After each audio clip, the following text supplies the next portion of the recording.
خۆشەویستانی کورسادنی و سڵاوتان لێبێ لەگەڵ هاوکارانم بەیەکەوە پانۆڕامای ئەم شەوتان پێشکەش دەکەین. سەرەتا دەمەوێ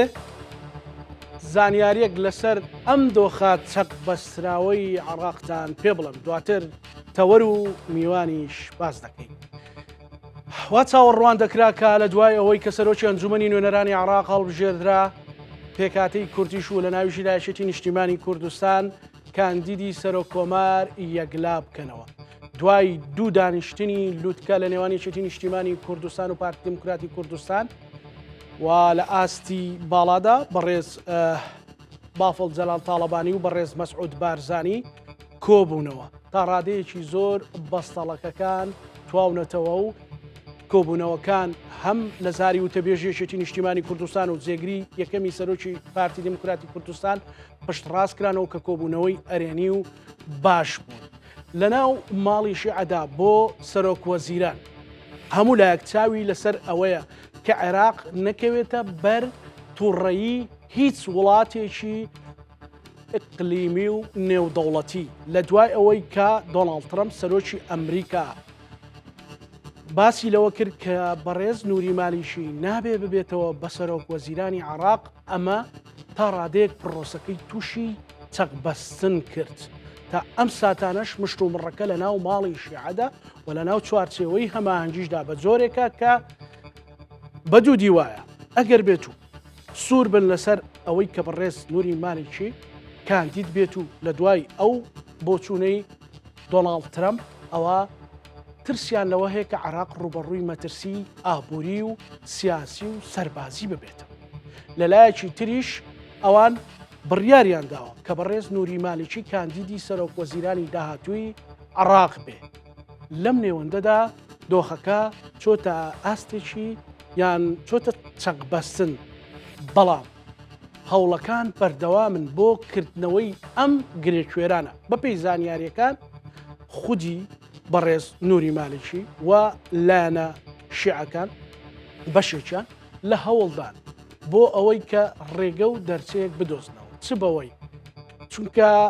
بەشێک لە شیعەکان پێیان وایە ئەمە لە ناوخۆی عێراقدا کراوە و قەناعەتیان بە ئەمریکا کردووە کە بەڕێز نووری مالیکی ڤیتۆ بکرێت، بەڵام لە هەوڵدان بۆی جارێکی تر پێداچوونەوە بەو بڕیارە بکرێت و ئەمریکا هەماهەنگی لەگەڵ سەرۆک وەزیرانی داهاتووی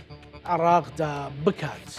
بەڵام تا ئەم ساتانە دەرەنجامێک دەست نەکەوتووە. وا بڕیاریشە لە چەند ڕۆژی ئایندەدا کوردیش زارێکی تر زیاتر خۆی مشت و ماڵ بکاتەوە بۆ ئەوی ئامادە بێت بۆ هەر ئەگرێک چاوەڕوانیەکان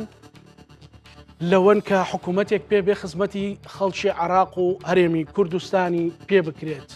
دانوستان و هەوڵەکانیش لە چوارچێوەی عێراقدا بەنهێنی ماونەتەوە تا ئەم ساتانە. ئێمەش باسی دەرفەت و مەترسیەکانی سەر عێراق و هەرێمی کوردستان و کورد بەگشتی دەکەین، بە تایبەتی لە دوای ئەو ڕووداوانی لە ڕۆژاوای کوردستاندا ڕوویاندا. مەترسی جۆرا و جۆرمان بینی، بەڵام چەند ڕۆژێکە لە میشن دەرفەتیش دەبینین، بە تایبەتی گەورە بەرپرسانی ئەمریکا لەگەڵ جەنەڕاڵ عەبدیدا کۆ دەبنەوە و هەواڵەکان تا ڕادەیەک دڵخۆشکەرن، بەڵام دەرئەنجام گرینگە. میوانی ئەم شەومان بەڕێز مامۆستا مەسعود عەبدولخالق نووسەر و سیاسی و ڕۆژنامەنووس، بەڕێزیان بە سوپاسێکی زۆرەوە لە شاری هەولێرەوە لەگەڵمانە. مامۆستا گیان سڵاو لێبێ و ئەم کاتت باش. وەک هەمیشە لەگەڵ جەنابەت گفتوگۆکانمان پڕ زانیاری و ڕاشکاوین. من ئەمەوێ ئەو دەرفەت و مەترسیانە لە جەنابەت ببیستم کە لە بەردەم کورددا هەن لە ئێستادا، دواتر ئەچینە سەر بابەتەکانی دیکە. بەناوی خوای گەورە و میهرەبان. پێشەشتێکی باشت گۆ دەستخۆشوی. لە ڕاستیدا پێشتر لەسەر ئاستی جیهانی و ناوەخۆی زۆر جار وەک برێ وشیاری دەدرا سەرکردایەتی خۆمان کە هەورازەکی سەخت دێتە پێش یان لە ناکاو مەترسی دێتە پێش زۆر گیان نەدەدایێت. تەنانەت من بەبیرم دێ بلاس خارد لە راپۆرتە هەمیشەیەکانی باسی ئەوانەی دەکرد باسی ئەو مەترسیانەی دەکرد یعنی دەیگۆ لەسەر لێواری تێگڕوخانە یان سەفیری پێشووتری ئەمریکا ئەو کاتی گوتی هەرێمی کوردستان بوویتە کارتۆنی یعنی کۆمەڵە قسە لەسەر هەرێمی کوردستان و عێراق دەکرا بەڕاستی سەرکردایەتی ئێمە نازانم چی دەندەدایە هەتا لە کاتێک هات کە هات بینیمان سەرکردایەتی کورد زۆر دەستەوەس نەیزانی چ بکە حیزب نەیزانی چ بکە میلەت هەستا جارێکی تر وەکو ڕاپەڕین ڕاپەڕی وەزعەکەی وەکو برێ فۆرمات کردەوە جیانی فۆرمات کردەوە وەزعی ئیقلیمی فۆرمات کردەوە ناوەخۆ هەقوەیە سەرکردایەتی کورد خۆی هەست پێهەستی ئەو فۆرماتەی بکاتەوە بە وەکو برێ لە ئیستیجابەی تەحەدیەکانی نوێی جیهانی بی دەزانی ئەمن قسەکت پێ برێم ئەم کەی نێزانیم سەرکردایەتیمە تەواو دابڕایە لە جیهان ئەو کاتی ئەو راپۆرتانە ئەوە دەهات ئەوە هیچ بەڵام ئەو کاتێک کە پرۆژەکەی ئەمریکام دیت 38 لاپەڕی پرۆژەی ترامپ بە ناوی استراتیجی ئاسایشی نەتەوەیی کە ئەو پرۆژەم دیت و سەرکردایەتی خۆشمانم دیت خەریکی هەندێک لایەنی وەکو تورکیا و هەندێک لایەنی سونی و حیزبی بەعسا عێراق بڕوخێنن بەڕاستی تێگەیشتم سەرکردایەتیمە تەواو لە جیهان دابڕایە چا بوو ئەوشانە نەهاتە دی یعنی لە ناکاو لە بۆمان بە دیارکەوت ئەوانەی ناوی لێنرایە دۆستی کووردە چ لە ئاستی ئیقلیمی چ لە ناو ئاستی عێراقی بەڕاستی ئەوانە هەموو شمشێریان حازر کردبوو وە شمشێرەکانیان دەریشینە ڕاستەکەی ئەگەر باش جێ لە هاکان فیدانی ڕاگرتوی گوتیەوە 20 جارە یەقەی هەشتی شعبی عێراقی دەگرین بێ هەرێممان لەگە تێکدا بەجێمان ناکە یان ئەوە ئیشی سووریەمان تەواو کرد ینی تەماشاکە سەرکردایەتی ئێمە چەندە بە هەڵەدا چوبوو لەو بابەتانە باش بوو وەکو دووبارەی دەکەمەوە میلەت هەستا ڕاپەڕینی کرد ڕاپەڕین بوو بەڕاستی یەکی گرت هەموو لایەنەکان زارشکە ئەو وەزعی تەقریبان ئێستا ڕزگاری کردەوە ئەگەر سەرکردایەتی کورد بێ و ئەو یەکگرتووەی تێک نەدا و ئەو فۆرماتەی بکاتەوە خۆی و بێتن لەگە ئەو میلەتەی بەجێ و میلەتێکە بەڕای من ئینشاڵڵە دەرچوینە هەر چار پارچەی کوردستان بەرەو ئینقازە لەو مؤامەرە گەورەی بەڵێ مامۆستا پێت وا بوو مەسەلەن ئەو یەک ریزی و یەک گرتووی ئەوەی کە بەڕێز ناوی لێنێ ڕاپەڕینێکی میلەت بوو کاریگەری هەبوو لەسەر ڕای عالەم و مەسەلەنیان سیناریۆکە بۆ شێوە بوو کە ئێستا جێبەجێیان کردووە نا دەزانی چۆنە دەزانی بە بڕگورتر نازم جاری تریش باسمان کرێن ئەمن لە سەرەتای هاتنی ترامپ ڕاستی زۆر نیگەرانین زۆر ئەو شەوی ترامپ دەرچوو ئەمن خەوم لێ نەکەتە تا سوێنی ئەنجار لەگە جەنابیش باسمان کردیا کە ترامپ پرۆژەکانی زۆر جیایە ینی لەگە ئەمریکا جیایە لەگەر ئەمریکای لاتین لەگەر ئەوروپا ینی ئەو ویفاقە ئیقلیمیەی کە لە بۆ کورد باش بوو خراپ تێکیدایە بەڵام چی چاکردەوە ئەو ویفاقە ئیقلیمیەی چاکردەوە کە لە بۆ کورد خراپە ینی ئێستا ئەو مەجلیسی سلمەی پێکینای لەگە میساقەکەی میساقەکە زۆر ورداگە بیخوێننەوە ڕاستیەکەی ئەوانەی ناحەزی کوردن ئەندامی مەجلیسی سلمن و لەوێش ئەوە کێشەکە ئەوەیە ئیدیار بوو سەرکردایەتی کورد دیسان لێرەش بە هەڵە داچی بوو هەتا ئێستا کە هەندێک مەلیک و هەندێک لەو دەسەڵاتدارانەی بە دۆزانی بوو ئەوانە لە ناکاو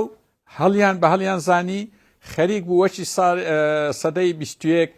بە ویفاقی ئیقلیمی بە موامەرەی ئیقلیمی بە وەشی لە شێوەی 75 و سعد ئابات و ئانە ڕاستی موامەرەشی گەورەیان کرد زۆر بەڵام ئەوەی دووبارە دەکەمەوە نەخێر میلەت لە هەر لە چار پارچەی کوردستان نا لە هەموو جیهان کە هەستا دۆستەکانی بە ئاگاهی ناوە ئەو دۆستانە تۆزەک لێمان زوێر ببوون لێمان تووڕە ببوون لە سەرکردایەتی کورد تووڕە بوون کە بەجێیان نەدەکردن ئەم پێم عجیب بوو سەرکردایەتی کورد یانی ئەمە چێمان دۆستە ئەگەر ئەتوو بەجێ ئەوانەش نەکەی بەڵام ئەوانەش وەکوری تەجاوزی حیزب هەم میلەت تەجاوزی حیزب و دەسەڵات و سەرکردەی کرد هەم جیهانیش تەجاوزی حیزب ڕاستەوخۆ وەڵامی ئەو ڕاپەڕین و بانگەوازەی میلەتی کوردیان کرد لە هەر چار پارچەی کوردستان و لە جیهان ئینشاڵڵا ئێستا موامەرەکە مایە پیلانەکە زۆر زۆر گەورەیە ماوە بەڵام وای هەز دەکەم بەشی زۆریمان بڕیبی ئینشاڵڵا بە پێی خوێندنەوەی بەڕێزت ئەو مەترسی و پیلانە ئەو موامەرە گەورەیە لەکوێ دیکە داماوە بەڕێز مامۆستا چکە هێشتا شتەکان مەسەلەن نەگەیشتون دەرەنجامیان وەرنەگرتووە. دەزانی ئەوە زۆر دەکەوێتە ئێستا وەکبرێ میلەت خەڵکی دەرەوە جیهان ئەرچی سەرشانی خۆیان جێبەجێ کرد. دەمینێ بە تایبەتی هەرێمی کوردستان گرنگە سەرکردایەتی لە هەرێمی کوردستان ڕاستی ئەو نەهجەی 15 ساڵە گرتوویە بەر تێکڕای بگۆڕی. هیچ قسەی لە هەر چاو بقچێنی و زەربی لەسە لێدا چکە هیچی لەسە هیچ نەبووە ڕاستەکەی نە لە دیاریکردنی دۆست و دوژمن نە لەگەر تەعاملی لەگە عێراق. سەن با قسەکت پێ برم پێشتر ڕەنگە ئەو قسەمان کردابایە بە نەزەری یعنی ڕەنگە باش نەدەچۆ مێشک. ئێستا لە هەبوو هەموو کوردەکی دەرکەوت لە پاش قسەکەی هاکان فیدانی کە ئەگەر عێراق ئەو قسە زۆر گرنگە و خەتەریشە ئەگە عێراق بەشێک باە لەو پیلانە گەورەی کە لە ڕۆژهەڵاتی ناوەڕاست بەرامبەر کوردکرا بەڕاستی نەهەرێم دەمان و نەمەجالیش دەما ڕاپەڕینەکەش بکرێ. ڕاستی عێراق بووە هۆی مانەوەی ما ئەجەبزانە سەرکردایەتی ئێمە چەند بە هەڵە داچوو بوو کە داڵدەی دژمنانی عێراقی دەکرد یارمەتی ئەو قووە هێزانەی دەداکە دژمنی عێراقت. ئێستا کەواتە چ ماوە کاتە ئێستا یەک لەو ئیشانەی ماوە ناوە خۆی هەرێمی کوردستان زۆر تونند و تۆڵکەین واز لەو حیزبایەتی و بنەماڵی و کۆمپانیا ئەوانە بینین بە هەرە سەرکردانی ئێستا لەسەر حکم بن بەڵام بەڕاستی دەبی گۆڕانکاریەکی زۆر زۆر گەورە ڕووتە لە وەکوبرەی لە بیر و باوەڕ و استراتیجێتی ئەو سەرکردایەتە. ئەگەر ئەوانە بکەین ئەو دەست پێشخەریە جیهانیانە ئەو بەهاناوە هاتنی جیهان بە تایبەتی ئەگە یاسای پارێزگاری لە کورد لە کۆنگرێسی ئەمریکاش دەربچی ڕاستی یعنی کۆتایی دێ ئەو بە ئامەرانە بە یەکجاری کۆتایی دێ بەڵام هەتا ئەو فترەی ئەو قانونانە دەردەچی ئەو حرەکانەی لە پەرلەمانەکانی ئەوروپا و ئەمریکا بەڕێوەیە بەڕاستی ئەوە یەکگرتنەکی کوردی دەوێ یعنی ئەمە بابەس نەرێن هەر سەرکردایەتی یەکلای یعنی لایەنە ئیسلامیەکانیش بە خۆداچنۆیان پێویستە ڕۆژنامە نووسان پێویستیان پێەیە ئەو مشکلە و دووبارە چێ زۆرەی لە کوردستان و ڕقیقینە هەمووی پێویستی بە ئیعادە نەزەر هەیە بە کولی. بەڵێ مامۆستا باز لەوە دەکرێت کە مەترسی هەبووە لەسەرەوەی ئەو یاسای پاراستنی کوردە لە ڕۆژاوای کوردستان لە سووریا دەربچێ بە تایبەتی لە ئەنزیگراهام کە ڕۆڵی سەرەکی بینی و لە ڕۆژانەش لە میوشم بوو قسەشی کرد و بەڕێز جەنەڕال مەزلوم عەبدیشی بینی مەسەلەن بەڵام باز لەوە دەکرێت کە هەوڵێکی زۆر دراوە مجاملەی کورد کراوە و بە پەلەش تۆمباراک ڕۆیشتۆتەوە بۆ ویلایەتە یەکگرتووەکانی ئەمریکا و چۆتە کۆنگرێس و ڕوونکردنەوەی داوە ینی ئەمانە مەترسی بوون ینی بۆ ئەوەی کە تا ڕادێک دەست لەسەر کورشل بکەن بۆی ئەو یاسایە دەرنەچێ یاخود ئەبێ کوردکار لەسەرەوە بک بە نووسرا و بە یاسا کۆمەڵێک شت بەدەست بهێنێت نەکەر ئەوەی ئەو باوەش و یەکتر بینینە وەقتیانەی کە لە میوشن هەیە ڕاستە زۆر جێ دڵخۆشە ڕاستە مەسەلەن دەرگاکردنەوەیە کە بەڵام ئەو یاسایە گرنگ نییە. وڵاهی دەست خۆش بی وەکبەری خاڵێکی زۆر گرنگت وروژان زۆر زۆر تەواوە یعنی طبعا ئەو یاسایە قۆناغی خۆی هەیە دەستە کۆنگرێس دەستە لای پێویستی بە تەوقیعی ترامپەیە ئەگە بیکە نەوعەکە ئەگەر نەشیکە هەر دەبتە یاسا ئەوە بەڵێ ئەوە هەیە بەڵام ئاگامان لەوەی بی ئەوەی ئەهلی پیلانە گەورەکەی ڕۆژهەڵاتی ناوەڕاست هەندێکیان پارەداری زۆر گەورن هەندێکیان دیبلۆماسیەتی بە قووەتیان هەیە هەندێکیان ڕاستەوخۆ لەگەر ترامپینە ئەوانە لە حول و تەقەلادان یعنی ئەم نەمدەویست ئەوەی برێم بەڵام ئەوە بە کوردیە ئیشاڵڵا ناگاتە بنجیان ئەم میش مەترسیم هەیە مەسەڵەن ملیۆنان دۆلار بچیتن لە بۆ ئەویشەی یان دیسان ئەوە کوبرەی سافقەیەکی گەورەی اقتصادی لەگەر ترامپ بکەن نەک چکە کۆنگرێس ئەمن دڵنیام بەرتیل لە ئەمریکا ینی کاریگەری وای نییە ڕاستەوخۆ لە بۆ ئەندامانی کۆنگرێس لەبەرەوەیان پێم وایە لە کۆنگرێس بە ئاسانی دەردەچی بەڵام کە دەگاتە ئیدارەی ترامپ لەوێ کێشەکەیە تەریقەی زۆر هەیە من ناخۆشە قسەچی گەلە گەورەیە برم ترامپ بەرتیل وەرەگری بەڵام ترامپ شتە دەکا ترامپ ڕاستی لە چوارچێوەی سەودا ینی لە معاملات تجاری یان ئەسلیحا ینی مەجال هەیە ئەو وڵاتانە باش عەقلیەتی ترامپیان خوێندیتەوە بۆ شێوانە دەتوانن قەرار بەی بگۆڕن لەبەرەوە ئێمە کێشەکەمان ڕاستی لە جیهاندا ترامپ و ئیدارەکەیتی بە دەرەجەیەک ئەوجە لە پاش ئەو مشکلەی عینی سەرکردایەتی کورد و ئیدارەکەیتی، یعنی بزانە چەند ناخۆشە ئەو قسە. مشکلەی گەورەمان ترامپ و ئیدارەکەیتی، لە دوایوی ڕاستەوخۆ مشکلەمان سەرکردایەتی کورد و ئیدارەکەیتی. بەڵێ دەبێت ئامادەکاریەشی بۆ بکرێ بەڕێز مامۆستا. مەسەلەن خۆتۆ دەبینی پەرلەمانتارانی ئەوروپا مەسەلەن پەرلەمانتار هەبووە ئەوروپی بووە، هەبووە ڕاستە بە ڕەچاڵە کورد بووە، هەبوو عەرەب بووە تەنانەت مەسەلەن ئەو کۆنگرێسمانانە مەسەلەن لێنزی گراهام وەڵاهی دەڵێیت لە هەولێر و سلێمانی لەدایک بووە. ئەوەندە ئینسان دڵی پێی خۆش بوو لەو کاتە هەستیارە و مەترسیدارەدا، ینی بۆ کورد هاتنە سەرخەت. دەبێت دیبلۆماسیەتی خۆمان مەسەلەن چۆن بتوانین گەشە پێ بدەین. تۆ باسی مەسەلەی ڕۆژنامەوانانت کرد، مەسەلەن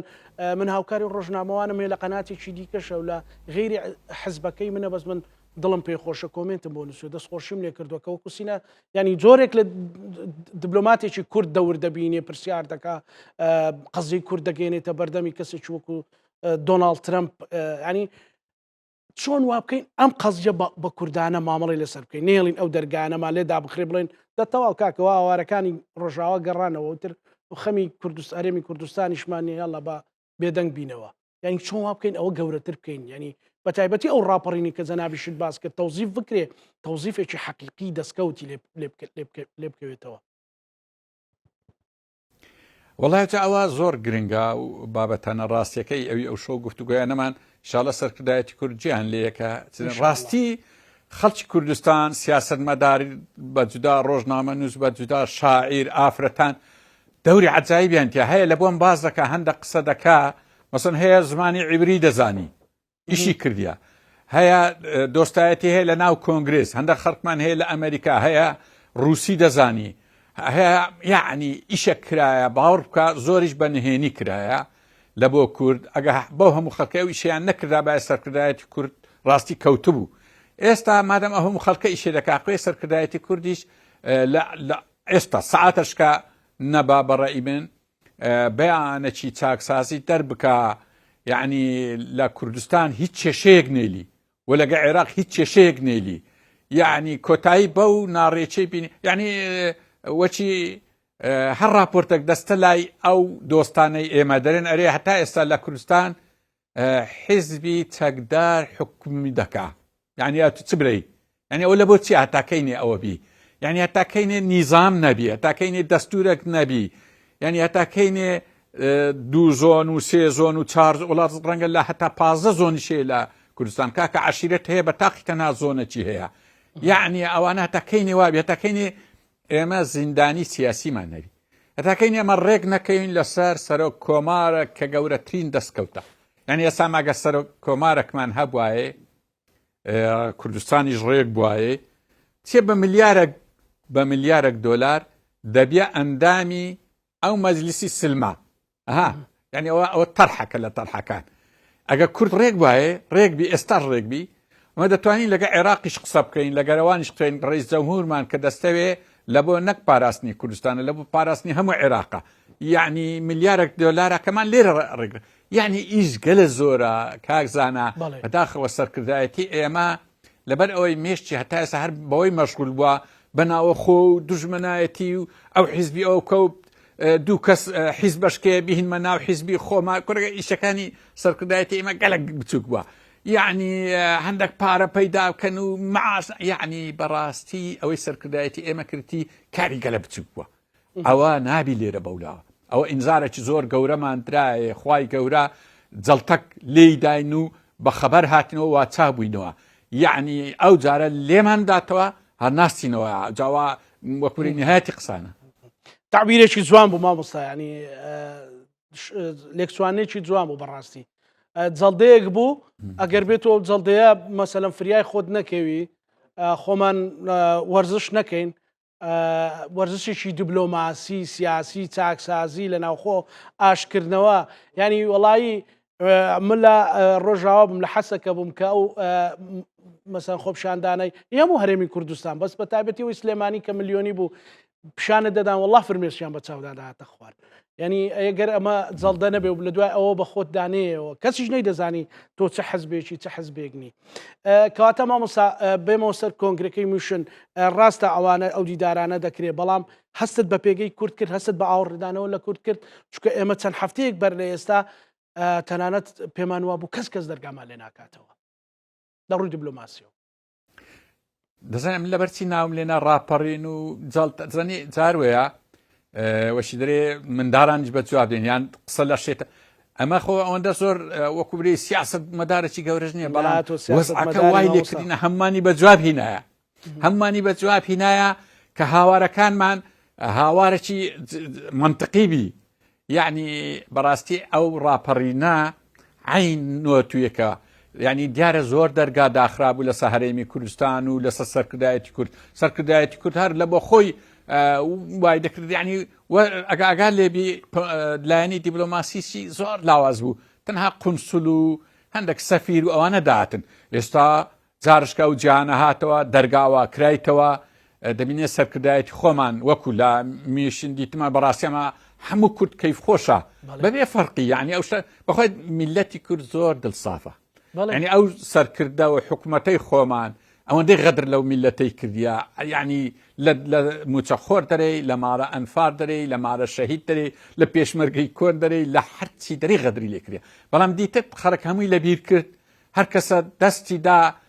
ئیشێکی گەورە و هاتە سەرزادە ینی ئەو قسە لە جەریدەی ئیسپانی بڵاو کرابەوە بەڵام لە زۆر جەریدی ئەڵێن بەس لێ زۆر یعنی بەڕاستی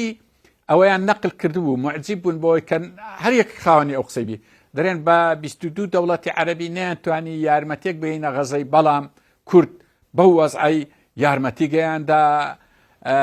کوردستانی ڕۆژئاوا بەهانایان وەچوون لە هەموو جیهان بە یعنی زۆر گرنگ بوو ئەوە یەکگرتنەکی دروست کردیا ئێمە کەس هیچمان لەبیر نمایە برین وەڵی ئەو سەرکردەوە حکوومەتە و فلان حیزب غەدر کاکە ئەو غەدرانە هەموو لە بۆ ئەوەی بوو هەموو عەفومان کردیان هەمووی لێ خۆش بینە بەڵام بەڕاستی ئێستا وەختی ئەوەی داهاتیە سەرکردایەتی ئێمەش ئەوها دڵساوی وەکو ئەو میلەتە چۆن بەهانایان وهات ئەو جارە ئەوانیش بەهانایان وە بێن یعنی بەڕاستی بەسا کورە ڕێژەرایەکی دادەنێم تەکنۆقرات لێزان وەزیری چکە و هادانانیم هیچ لە هیچ نەزانی علاقاتی خارجی چۆن وهادادەنێم کە ئاگای لە هیچ نەبی مستەشارەکان ئەوە لە یعنی بەڕاستی ئەوانە هەموو گۆڕانکاری دەوێت کاکزانە ئەگەرنا ئەگەر هەر باسی جەڵتەکەی بکەینەوە جەڵتەی تریش بەڕێوەیە ها جەڵتەی دیکەش بەڕێوەیە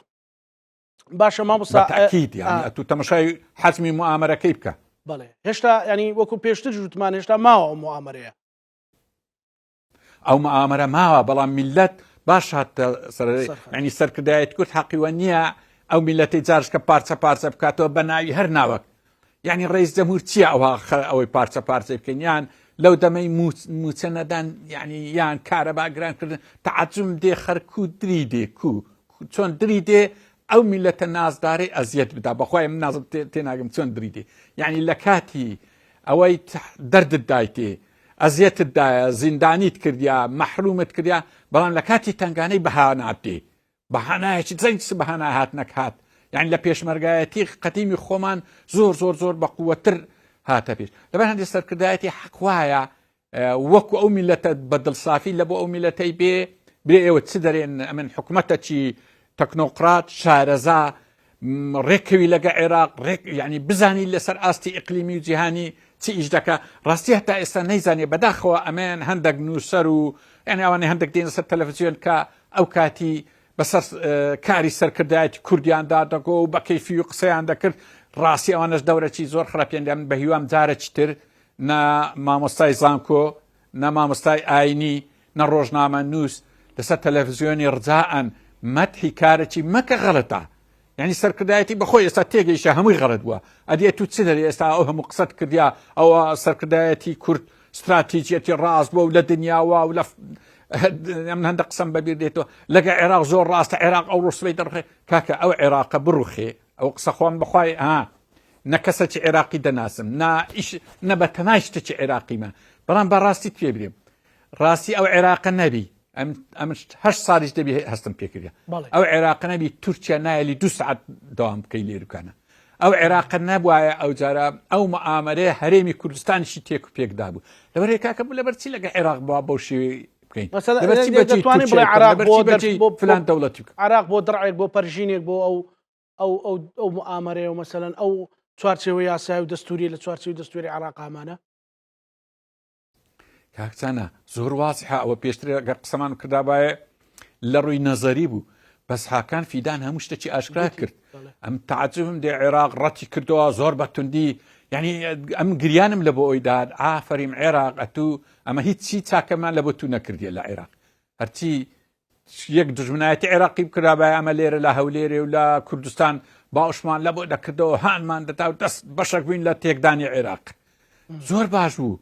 یعنی ئەوە عێراق نەچوە ناو ئەو مؤامەرە گەورەی بەڕاستی ئەمن پێم وایە هەموو لایەکمان سوپاسی عێراق بکەین چیتر ئەو دەردەی نەدەینە عێراق دەزانین چ بکەین ئاوا بکەین ئەگەر هەر هەڕەشەیەک هاتە سەر بەغدا ئەمە لێرە ڕا یارمەتیان دەین و هەر هەڕەشەیەک هاتە سەر کوردستانیش بەغدا یارمەتیماندا ئەوە ئیشی ڕاستەقینەیە دەبا ئەو معادلە ئەو پێی دەگوترێ ئایدەرسایت یعنی ئەو دوو معادلەیە بە جێبەجێ بکرێ بزانە مؤامەرەکان هەموو لە کۆرمان دەبنەوە بەڕاستی بەشی زۆری لە هەرێمی کوردستان و بینی عێراق ڕوویدا خەرکەک کاکزانە با قسەش لە بۆ ئەو میلەتەی بکەین خەرکە خۆی دانا بە دۆستی سەرکردایەتی ئێمە مەلی کوشتوها بەڵام لە ژێرۆش ڕقی قینەی دنیا لە عێراق بوو لەسەر ئەوەی کە لەبەرچێت و سەرۆکەی عەجەمیت هەیە ئەو قسە نەسن کرایە سەرۆک جەمهوری عەجەمی ئەوەت هەیە لەبەرچی لە دەستور فیدرالی لەبەرچی تەوافقی لەبەرچی هێزی میلیشای هەزار جار بەو هێزانەی میان گوتێ میلیشایی ئەتو بەس تەمەشای منتقەکەی بکە بزانە ڕەنتیقەکە و جیهان ڕەئی لەسەر هێزی چەکدار چۆنە یعنی سەرکردایەتی ئێمە دەبی ئاگای لەو بابەتانەبی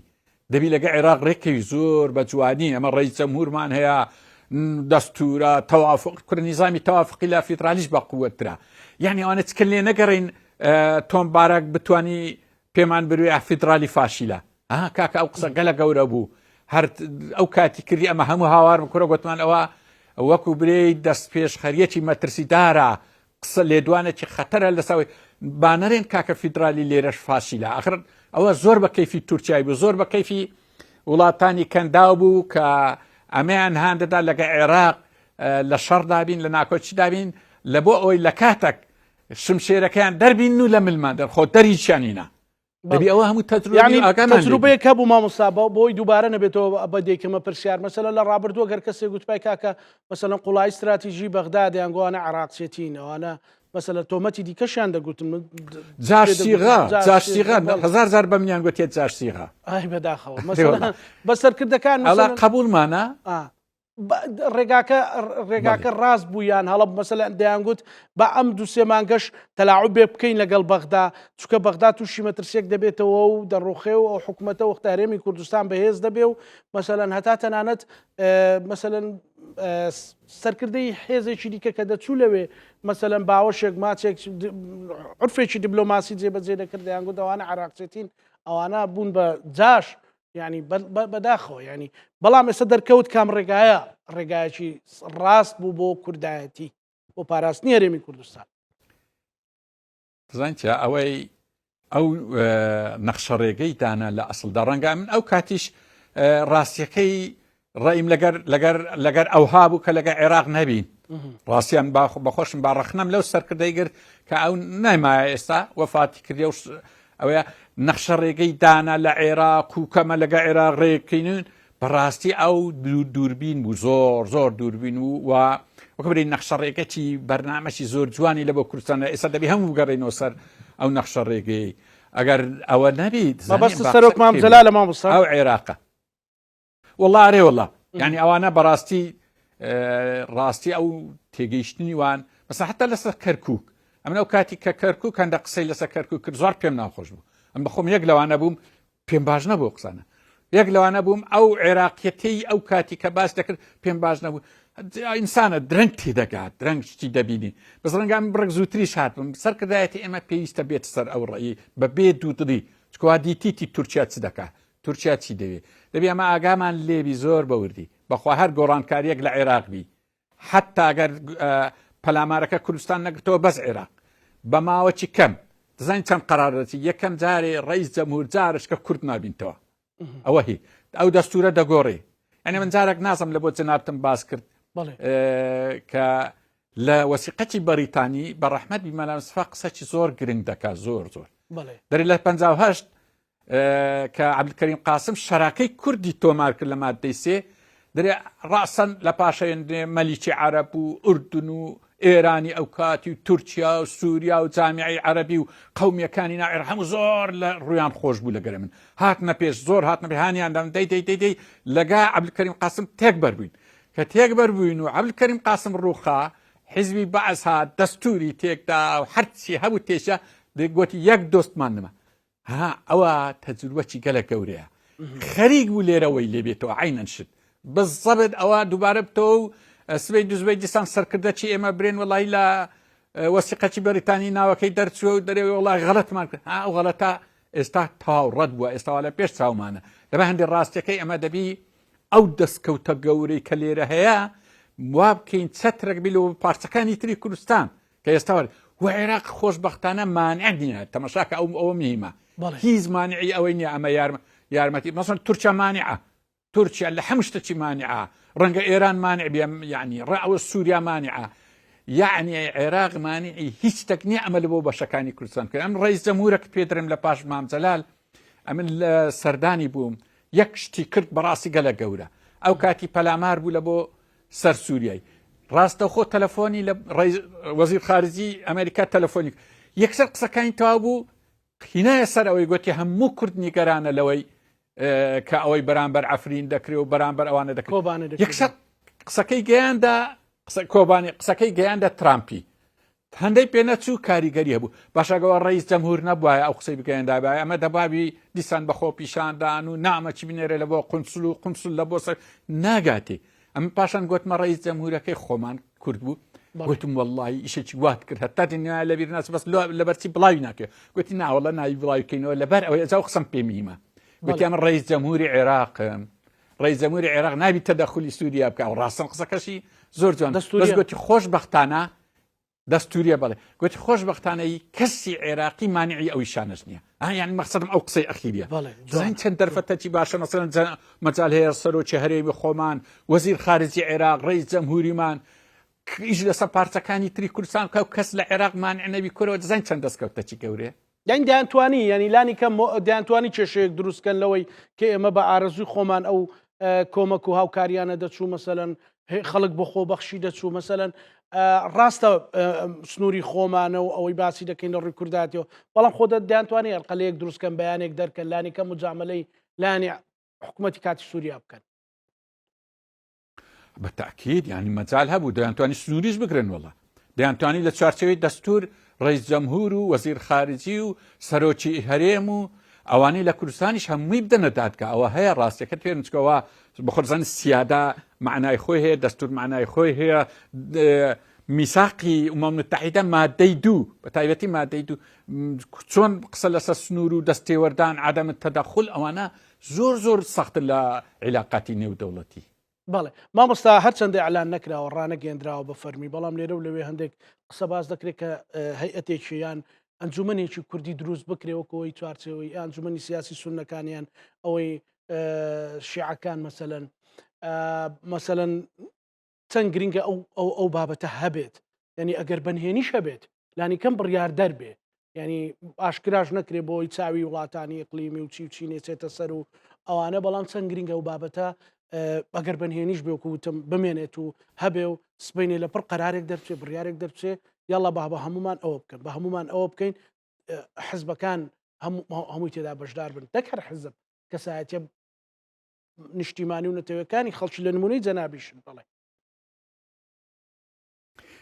زانی کاک زانە ئەو هەنگاوە ئەم زۆرم پێ باشە ئێستا دێمە سەری ئەم شتەشکەشم پێ باش بوو جەنابی کاک مەسعود تەرحی کرد کە ڕئیس جەمهوری عێراق با کوردەچی بێلایەن بی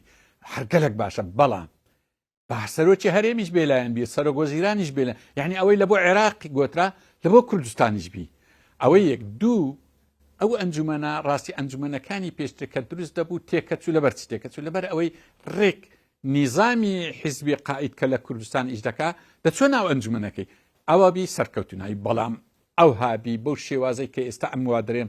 زۆر سەرکەوتووە زۆریش پێویستە ئەنجومەنێک بی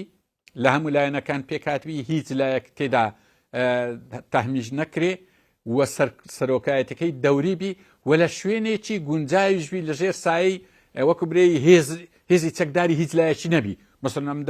دەکرێت برین لە کەرکووک بی یان دەکرێت لە برین لە جێکی وابی وەسەد بی جێک هەر ئەسڵەن بینایەکی گەورەی لە بۆ بکەن ئەم بەڕێی من سەرۆکایەتی هەرێمیش ئەو بینایی ئێستا تێیدایە هەو نییە بێنە دەرێ بێن لە ناو حیزب و لە ناو هێزی چەکداری حیزبی بێنە دەرێ بێنە شوێنەکی تعریفەکی وەتەنی و جاوە گرنگە ها مەسەڵمە کریملیمان هەیە قەسر بەیت الئەبیەزمان هەیە ئیلیزی یعنی جێ ناوەکی تازەی لێنین نەک ناوی مەسیف و هەولێر و سلێمانی و دەباشان و بەڕاستی ئەو ناوەنەمان ناوێ ناوەکی نوێ وەتەنی و سەیتەرەی هیچ حیزبەکی لەسەر نەبی سەرۆکەکەی با دەوری بی هەرجارێ یەکسەر وە کەسیش خۆی لەو ئەنجومەنەی بەسەرەوەتر نەزانی برێ ئەمن نایەمە ناوێ ئەوە ئەو شتانە گرنگە لەو قۆناغیدا ئەو پێشنیارەی ئەنجومەنەی ئەمن زۆرم پێ باشە بە مواسفاتی بڵێ چ زۆرە حکوومەتێکمان پێویستە لە ئێستادا مامۆستا بۆ ئاشبوونەوەی ئەو میلەتە بۆ ماندوونەکردنی زیاتری ئەو میلەتە بۆ ئەوەی کە بتوانی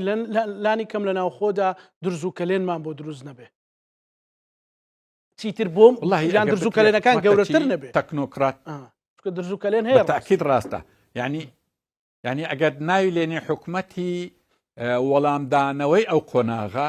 بەڕاستی حکوومەتێکی تەکنۆقراتمەندی بەڵام ئەگە ئەوەش ناکرێ و ئەو گۆڕانکاریە زۆر گەورەیە با ئەو سەرۆگۆزیرانی ئێستاش با سەرۆگۆزیرانی جێگرەکەی مەسەلەن لە حیزبی بیان هەر چۆن دەسەڵات دابەشەکری مهم ئەوەیە بەڕاستی حکوومەتێکی اختصاسی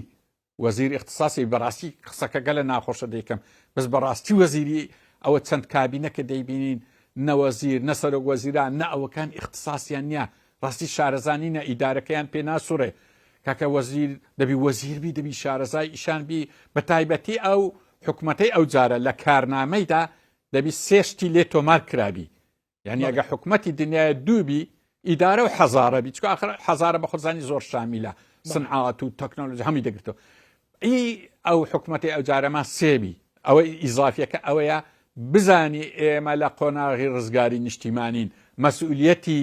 حرەکەی کوردیمان لەسەر شانە بتوانین ئەوەی لە کارنامە جێ بکەینەوە بێ ئەوەی ناویشی بینین جەوە میمە بێ ئەوەی ناوی بین دەبی جێ بکرێتەوە کەمە لە قۆناغی ڕزگاری نیشتیمانینە ئەمە ئەرکمان لەسەر شانە بەشەکانی تری کوردستانە هەموو ئانە بێ ئەوەی ناوی بێ و بەشی خۆمان ئەگەر حکوومەتێکی وهابی بە مەسئولیەت بەڕاستی لەو قۆناغیدا ناوی لێدەنێن وەڵامدانەوەی ئەو قۆناغەیە وەڵامدانەوەی قۆناغا وەکو جارێکی دیکە و پرسیارەی دووبارە دەکەمەوە مامۆستایانی بۆ ئەوی ئەو هەستە نەمرێ لەسەر ئاستی جیهان مەسەلەن برادێک قسەیەکی جوانی کردوتی پێشتر کورد زۆر لەگەڵ یەکتر ناتەباو دابڕاو بوون بەڵام لە کەنەدا بوو پلەی گەرما گەیشتە 14 و 15 و 12 خەڵک لە دەرێ بوو مەسەلەن لە هەندێک شوێنی ئوسترالیا بە هەمان شێوە خەڵک لە دەرێ بوو بە ئاڵای کوردستانەوە مەسەلەن کەس ئێمە ئاپۆڕای خەڵکەکەمان دەبینی نەمان دەزانی ئەو کابرایە مەسەلەن ئی باشووری باکووری ڕۆژەڵاتی ڕۆژاوایە مەسەلەن لێرە لە هەولێر و لە سلێمانی وانەکە و قەرەباڵغیانە دروست دەبوو شەوی یەکەم کە خەڵک ڕۆیشتە سەر UN نووسنگەی نەتەوەیە گرتوەکان مەسەلەن خۆ کەست لێکجا نەدەکردەوە ئیسلامیە و یەکێتیە علمانیە پارتیە چێنی وانە ینی مەسەلەن چۆن وا بکرێ ئەو هەستە نەمرێ ئەو هەستە من زۆر دڵم پێخۆش وەک تاکێک وەک ڕۆژنامە نووسێک وەک مرۆڤێکی کورد هین چۆن وا بکەین نەمرێ وڵی کاکزانە دەزانی ئەگەر مادەم هەر پرسیارت کرد بە دەبی شتێکی بریم بڕک ئەوەشە دەزانی ئەگەر سێ-چار تەوەر هەیە گۆڕانکاری بکرێت زۆر گرنگە یەکەم جار دەزانی برایانی قەندیل واز لە هەندێک نەزەریە بینن جارێ برایانی قەندیل و برایانی پارتی هەردوو لە هێز دروست دەکەن قیادە قوتری و قیادە قەومی ئەو مەفهومە نازەم واضحەیانە یعنی لە بەشەکانی کوردستان تەدەخڵەکەن هەردوو لا واز لەوەی بین ئەو جارات دیسان هەر لە قەندیل واز لە برایەتی گەلان بینن جارێ برایەتی گەلان زۆر پیرۆزە و هەموو لەگەرین بەڵام جارێ با برایەتی ناوەخۆی کوردستان ڕێک بێخی درست ئەوان چەپەکان و مارکسیەکان ڕاستی ئەو برایەتی تەبەقی و حەولدان لە بۆ ئەولا بە ئەوانیش جارێ تەعجیلکەین ئەویش جوانە ئەویش هەر برایەتی ناوخۆ ئەهلی ئیسلامیەکان کە خەڵکیش گەلک با ڕەوشت و جوان و پختن و حیزبە ئیسلامیەکان باواز لە برایەتی ئەولا بین و دەرەوەی کوردستان با برایەتی ناوخۆ بکەین قسەی ئەخیرم ڕوو لە جەنابی کاک مەسعودیە بەڕاستی ئەو استراتیجیەی تێی گرتبوو کە هەندێک خەڵکی کردووە دۆستی خۆی و وەکو برەی ڕاوێژکار و ئەنە بەڕاستی دەرکەوت ئەوانە هەرێ یان بەشەکن لە موعامەرە گەورەکە واز لەوانە بینی بێتەوە ناو ئەو یەکگرتووی کە جەنابەت دەری زۆر درم پێخۆشە بەو شێوەی ئەم باسم کرد ئەو درزانە نامینێ نا برادرانی قەندیل دەتوان یعنی وەکو بری دەبنە بەشەک نە ئیسلامیەکان بەشەکی جودا نە چەپیەکان دەبنە بەشەکی جودا نە پارتی دیموکرات هەموو یەک ڕێک دەکەوتەوە ئەو کاتی کە ڕێککەوتەوە بزانە ئەجە دێزایینی حکوومەتێکمان دەوێ لەگە ئەو ڕێک و پێچەی بێتەوە ئەوە وەڵامدانەوەی ئەو قۆناغی یعنی ئەوە چی ئەوە لە دەستە خۆمانە ئەوە قازانجی کوردی تێدایە قازانجی حیزبەکانی تێدایە قازانجی داهاتی تێدایە و فەشەلی موعامەرەکەش لەوەیدایە ینی ئەوەیە ئەو لە دەستە خۆمانە ئەوەی بکەین بەڵێ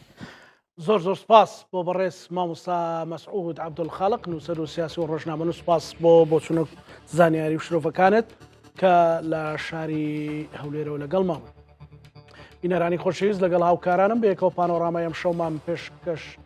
کردن هەموو لایەکتان ئەمانەتی خوای گەورە بن خواتان لەگەڵ